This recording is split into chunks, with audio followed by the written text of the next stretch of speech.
मेरे मरने के बाद तुम सब फंसेंगे। कौन कौन सा? फंसेंगे।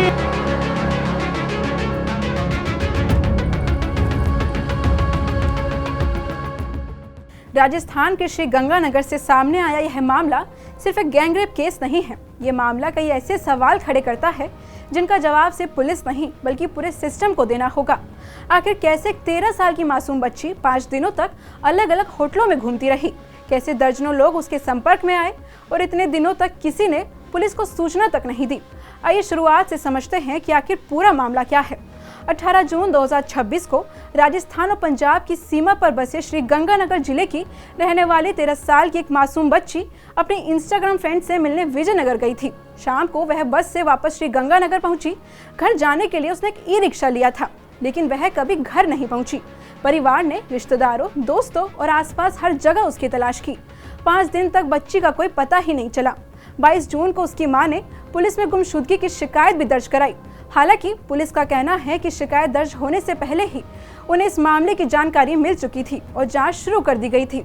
जांच में सामने आया कि जिस ई रिक्शा में बच्ची बैठी थी, उसी ई रिक्शा चालक ने उसे घर छोड़ने के बजाय एक होटल में 50,000 रुपए में बेच दिया था। पुलिस का आरोप है कि वहीं से इस पूरी वारदात की शुरुआत हुई। आरोप है कि बच्ची को होटल वालों के हवाले कर दिया गया।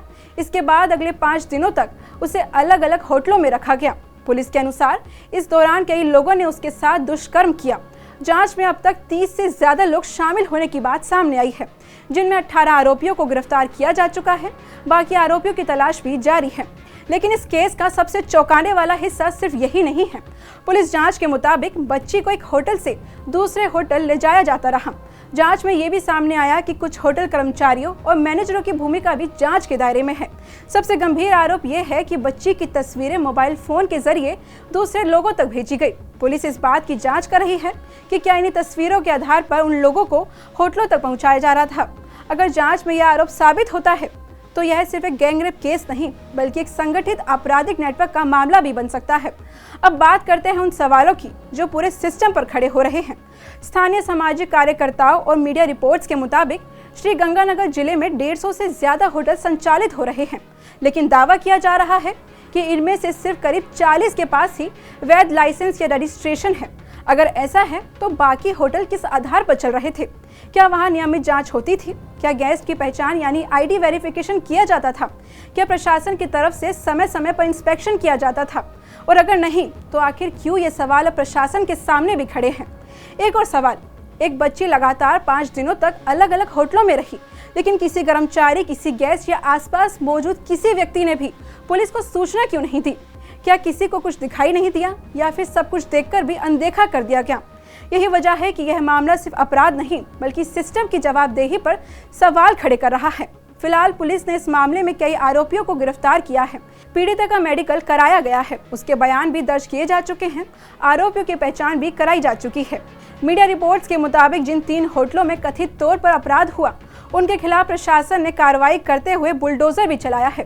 साथ ही पुलिस अब सीसीटीवी फुटेज, मोबाइल डेटा और बाकी डिजिटल सबूतों के आधार पर जांच को आगे बढ़ा रही है। जिन होटलों में अपराध होने के आरोप हैं, उनके खिलाफ भी प्रशासन ने कार्रवाई की है।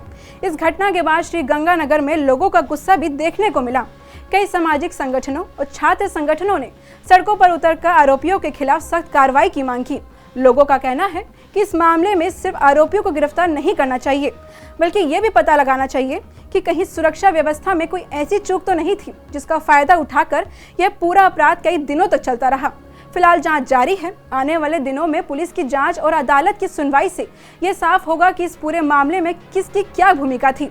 लेकिन एक बात तो साफ है, अगर किसी होटल, लॉन्ज या किसी जगह का इस्तेमाल अपराध के लिए किया जाता है तो कानून के मुताबिक दोषियों के खिलाफ सख्त कार्रवाई होना बेहद जरूरी है, क्योंकि किसी भी सभ्य समाज की पहचान उसकी बड़ी इमारतों से नहीं बल्कि इस बात से होती है कि वहाँ सबसे कमजोर और सबसे मासूम लोग कितने सुरक्षित हैं। फिलहाल इस मामले में आपकी क्या राय है, हमें कमेंट करके जरूर बताइए और ऐसी ही बड़ी खबरों के लिए इंडिया हेडलाइंस टीवी को सब्सक्राइब करना बिल्कुल मत भूलिए।